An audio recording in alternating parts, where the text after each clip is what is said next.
حضرت انس روایت کرتے ہیں کہ رسول کریم صلی اللہ علیہ وسلم ہر نماز کے لیے نیا وضو فرمایا کرتے تھے۔ میں نے کہا تم لوگ کس طرح کرتے تھے؟ کہنے لگے ہم میں سے ہر ایک کو اس کا وضو اس وقت تک کافی ہوتا جب تک کوئی وضو توڑنے والی چیز پیش نہ آ جاتی، یعنی پیشاب، پخانہ یا نیند وغیرہ۔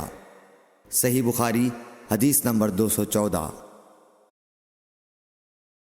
سوید بن نعمان رضی اللہ تعالی عنہ نے بتلایا کہ ہم خیبر والے سال رسول اللہ صلی اللہ علیہ وسلم کے ہمراہ جب صحبہ میں پہنچے تو رسول کریم نے ہمیں عصر کی نماز پڑھائی۔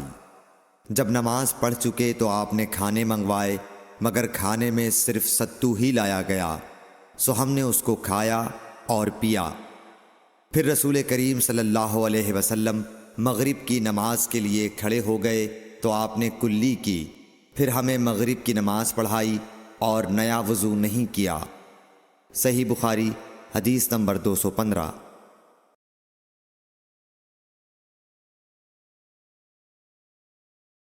رسول اللہ صلی اللہ علیہ وسلم ایک دفعہ مدینے یا مکے کے ایک باغ میں تشریف لے گئے۔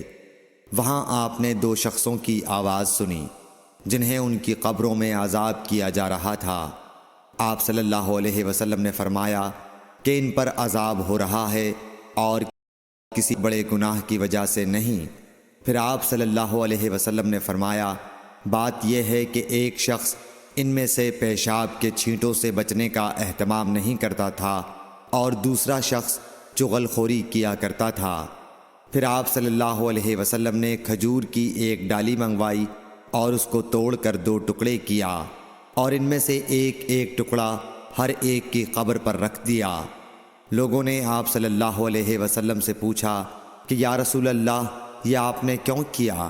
آپ نے فرمایا اس لیے کہ جب تک یہ ڈالیاں خشک نہ ہوں شاید اس وقت تک ان پر عذاب کم ہو جائے۔ صحیح بخاری حدیث نمبر 216۔